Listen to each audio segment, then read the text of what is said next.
Long ago, when the earth was still young and the ancestors walked closely with the living, there lay a village called Chisango, tucked between golden savanna grass and a winding river that never slept. The people of Chisango lived by the wisdom of elders, the rhythm of drums, and the belief that no strength was greater than unity. But peace in Chisango was often shaken by one boy. His name was Kunaka. Kunaka was tall for his age, broad-shouldered and strong like a young bull. His voice thundered across the village paths, and his footsteps made smaller children scatter like frightened birds. Wherever Kunaka went, trouble followed. He took goats that were not his. He broke clay pots just to hear them crack.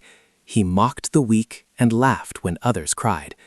"No one can stop me," Kunaka often boasted. "I am the strongest in Chisango."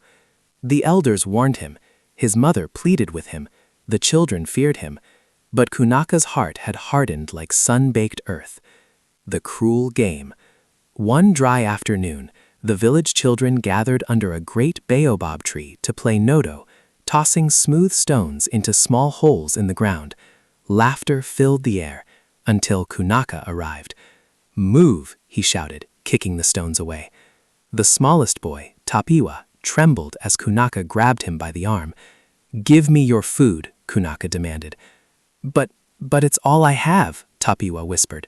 Kunaka shoved him to the ground and took the food anyway. The other children ran, tears in their eyes, knowing no one dared challenge Kunaka. High in the baobab tree, unseen, an old tortoise named Gamba watched everything. His shell was cracked with age, but his eyes were sharp with wisdom. "The bully believes strength lives only in fists," Gamba murmured, "but the ancestors teach us otherwise." The warning of the elder. That evening, the village elder Sakuru Mavunga called Kunaka before the council fire. "Kunaka," the elder said calmly, "a tree that grows too fast without deep roots is the first to fall in a storm." Kunaka laughed loudly. "I fear no storm, Sakuru. I am the storm." The fire crackled. The elders exchanged worried glances. "Very well," Sakuru Mavunga said. "But remember, the spirits are watching." Kunaka walked away, his pride taller than the baobab tree. The river's challenge. Days later, Kunaka went to the river alone, planning to swim and boast of his strength. As he reached the water, he heard a gentle voice. "Strong one," the river whispered. "Help me carry my load." Kunaka laughed. "A river asking for help? You must be joking." Suddenly, the water rose, swirling violently around him. Kunaka struggled, his muscles failing against the force of nature. Just as fear filled his heart for the first time, the water calmed. A figure appeared on the riverbank. It was Gamba, the tortoise. "Strength without kindness is weakness," Gamba said softly. "Tomorrow, your true test will come." Kunaka scoffed, hiding his fear, and returned to the village. The night of darkness. That night, Chisango was swallowed by an unnatural darkness. The moon vanished. Fires refused to burn. Even the drums were silent. People whispered, "The spirits are angry." A deep voice echoed through the village. "Kunaka, step forward." Fear gripped his chest, but Kunaka obeyed.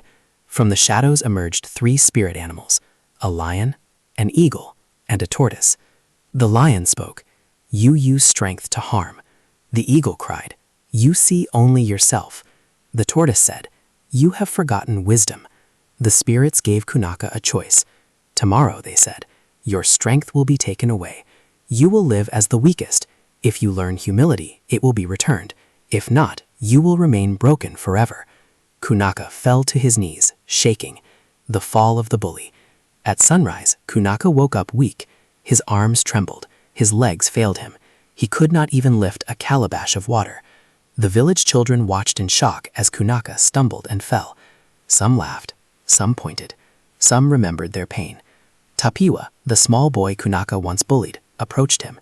"You took my food," Tapiwa said softly, "but I will share mine." Tears filled Kunaka's eyes for the first time in his life.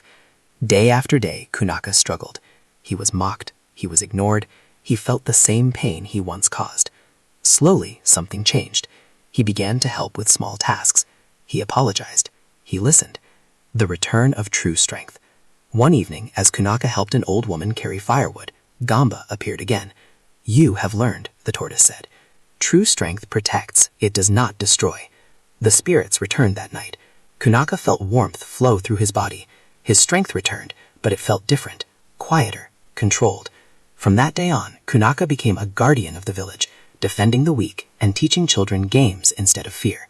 The moral: Sakuru Mavunga told the people, "The strongest fist is useless without a gentle heart. A bully is only powerful until wisdom arrives." And so, the story of Kunaka the village bully was passed from generation to generation, reminding all who heard it that true power is kindness. Respect is earned, not taken. Even the hardest heart can change.